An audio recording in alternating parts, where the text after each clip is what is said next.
Hello everyone, welcome to Planning for Profit 2. This is week 5 of the program.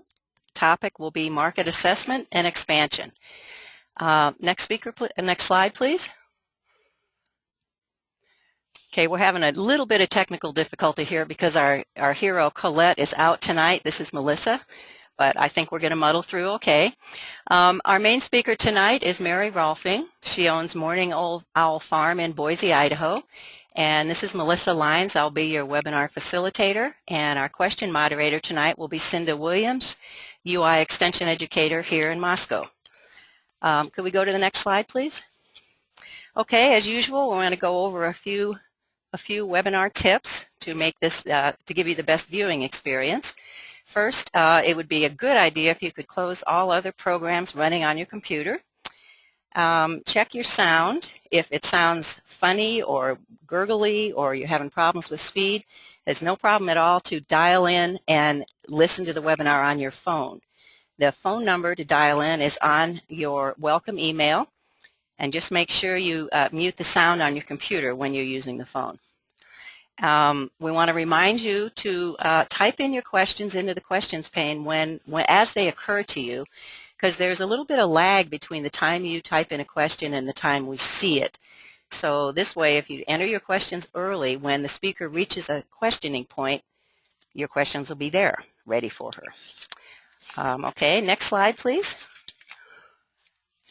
Briefly go over the assignments.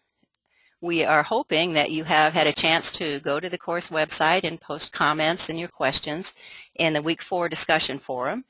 We've hoped you finished your weeks 1 to 4 readings and started Week 5 readings, and that you've completed your Week 1 to 4 assignments. Okay, I'm about ready to turn this back over to Mary. Mary, next slide. Okay, here's Mary Rolfing. Well, welcome everyone to this week's Planning for Profit. Our subject for tonight, and in some ways next week as well, is marketing. Tonight we're really going to delve into that, and then next week, in the 6th week of these webinars, we'll have a variety of different guests on. We'll talk a little bit about some of the different areas that you may consider marketing into. But for tonight, the goal is to try to give you an opportunity to start to think about whether or not you're the right person to do the marketing for your farm, and if you're thinking of doing some expansion, how to go about doing that in the least risky way. Everything that the course is about seems to me to be about this business of trying to make sure that we can reduce the amount of risk that you're exposed to so that you can be successful, so that we can build a vibrant, robust, healthy local food system. So I'm really delighted to be here. I started my farm about, this will be our 9th year. I can't believe it. Under the tutelage of people like Cinda Williams, people like Diane Green, the help of Colette, the Phelps, a variety of different people have helped me along the way, and it's kind of shocking to me that here I am teaching a webinar now. So it's good to be with you. I'm glad you're taking tonight out to be with us on Valentine's, and I actually found this little farmer Valentine that I thought was pretty appropriate for us. So you'll have to bear with me. Occasionally we're going to find that things are not going to go quite as quickly as we might want, just as the nature of the beast. So we'll try to work together and do the best we can. I want to, as I start off talking about marketing, I chose this slide because I liked this quote a lot, that when we think about marketing sometimes, particularly I think as farmers, we're sometimes reluctant to look at marketing, to look at what it is that we do as something that has to, be sold, to be put out in the marketplace. I think a lot of us see ourselves as craftsmen and women, as artists sometimes, as people who are perhaps above the dirty work of having to do sales. But the truth is, for a lot of us, direct marketing is as much fun, sometimes more fun, than the work that gets done in the field. And I have to say that for all of us, it's necessary. Even if we decide not to do a lot of direct marketing, being able to talk about at the very least what it is we do on our farms and ranches and why we do what we do is going to be key, and I think become more and more key as we go through the next few years of sort of maybe a hopefully returning strengthening economy, but also as this food movement grows larger and larger.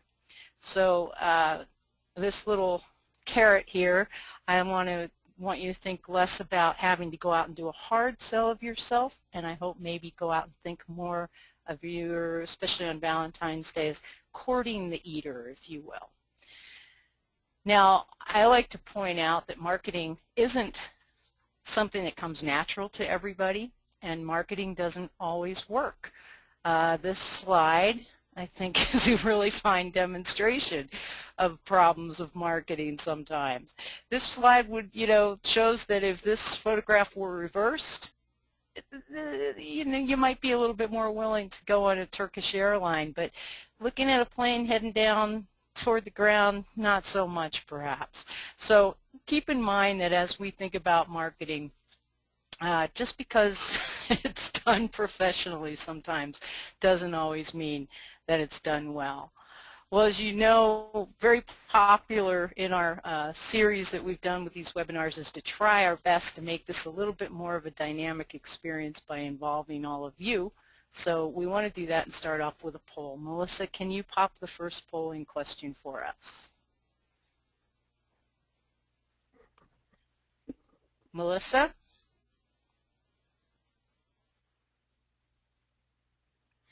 Hello, Melissa? I've just launched poll 1. I'm here.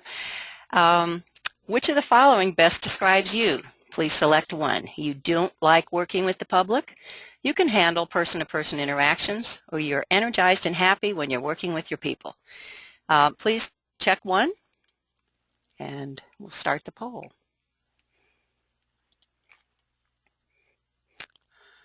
Good. 80% of you have voted. Good, good.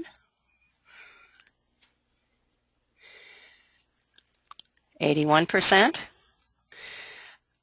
Okay, I'm going to close the poll now, and the system is going to compute the results, and here are the results. 0 of you don't like working with the public. 31% of you can handle it. 69% of you are energized and happy when working with people. That is just great. Okay, back to you, Mary. Thanks, Melissa. And since I can't see the poll here, thanks for walking us through that verbally, too. Well, one of the things I wanted to do tonight, everybody, was I always like when I get to take little tests and I feel like I kind of have a profile of myself. And that's part of what we're going to do with these polling questions this evening, is give you a better sense of where you stand as a potential marketer or as somebody who is already doing marketing and is going to be doing more of it. I would say that since all of us like people fairly well at any rate, we're probably not going to do a whole lot of middle person selling. In other words, we're probably going to want to focus a lot on doing sales where we are directly in contact with the people that are going to be eating our food. So one of the things I always like to say is, if you really like people, you should not rule out things like having on-farm events where people can come and actually see what it is you do. You provide a real service to people, I think, when they get an opportunity to come to your farm or your ranch, but it's also incredibly rewarding and a lot of fun to have people on the farm. So it sounds like we have a lot of people who might be right in line with doing that kind of outreach. Melissa, let's head into poll 2, please. Okay, I'm opening poll 2, launching it. Okay, again, which best describes you? You want to limit liability as much as you can. You can tolerate some liability. Ha-ha, you laugh at liability risks. Bring it. So if you would each select one of those responses, and we'll start computing. Okay. 50% of you have voted. 81% of you have voted. 88%. Okay. I'm going to close the poll now and share the results with you. Interesting. 43% of you want to limit liability as much as you can. 50% can tolerate some liability. 7% of you, laugh at liability risks. Sounds pretty sensible. Mary?